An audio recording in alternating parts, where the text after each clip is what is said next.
Welcome back to my channel Mou vlogs. তোমরা কেমন আছো সবাই? আশা করি ভালো আছো, আমিও ভালো আছি। তো সবাই যাচ্ছে ঠাকুরনগর সকালবেলা। কালকে তো রাত্রিবেলা একটা দল চলে গেছে, তোমরা তো দেখতেই পেয়েছো, কিন্তু এখন যাচ্ছে আমাদের বাড়ির পাশের থেকে আরেকটা দল।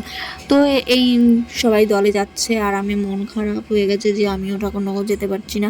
ঠাকুরনগর গেলে আমার একটু ভালো হতো, কারণ আমার ঠাকুরনগরে যাওয়ার ইচ্ছাটা অনেক বেশি, কিন্তু সেটা আর হয়ে পারে না। কিন্তু আমি বলেছি তোমাদের দাদাভাইকে সামনের বছর আমিও ঠাকুরনগর যাব।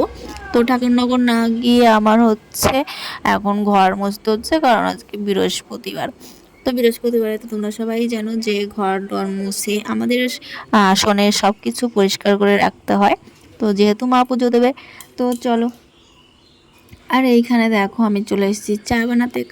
তোমাদের দাদাভাই ঘুম থেকে উঠে গেছে, তার জন্য এখন আমি বানাচ্ছি হচ্ছে চা। তোমাদের দাদাভাই তো যেন দুধ চা ছাড়া খায় না, আর তার জন্য আমি এখন দুধ চা বানাতে এসেছি। আর আমি দুধ চা বানাচ্ছি হচ্ছে আদা দিয়ে। তো আদা দিয়ে দুধ চা বানালে কিন্তু খুব সুন্দর খেতে লাগে, তোমরা বাড়িতে একবার ট্রাই করে দেখো। দেখো ভীষণ খেতে টেস্ট লাগে। আমি তো বাড়িতে আদা দিয়েই দুধ চা বানাই, আদা দিয়ে সব কিছু বানালেই বেশ ভালো লাগে, আমার তো ভীষণ ভালো লাগে। তো তোমরা একটু বাড়িতে ট্রাই করো, দেখো খুব সুন্দর লাগবে। আর এইখানে আমি হচ্ছে নেল পালিশ পরছি। তো আমার দেখো হাতে যে কালারটা আছে, আমি এই একটা কালারই বেশি পরি। আমার কাছে নেল পালিশ নেই তা না, আমার কাছে অনেক রকমের নেল পালিশ আছে, কিন্তু আমি এই কালারটা বেশি পরি। আমার এই কালারটা খুব সুন্দর লাগে, পায়ে পরো আর হাতে পরো খুব সুন্দর ম্যাচিংও খায়। আর আমার পাশে দেখো পেছনে খাটের উপর তোমার দাদা ভাই আর হচ্ছে ছেলে ঘুমোচ্ছে। তো ওদের আমি ডাকিনি এখনো, যেহেতু ছেলের একটু শরীর খারাপ, তার জন্য ওদেরকে ডাকা হয়নি।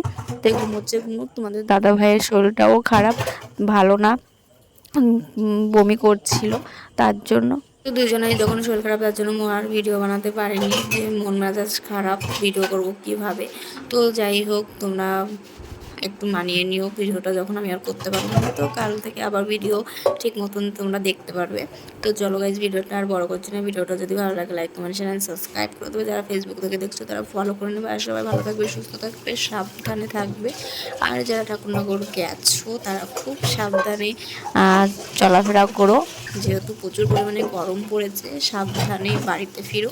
তো চলো, এই পর্যন্তই আজকের ভিডিওটা, সবাই ভালো থাকো।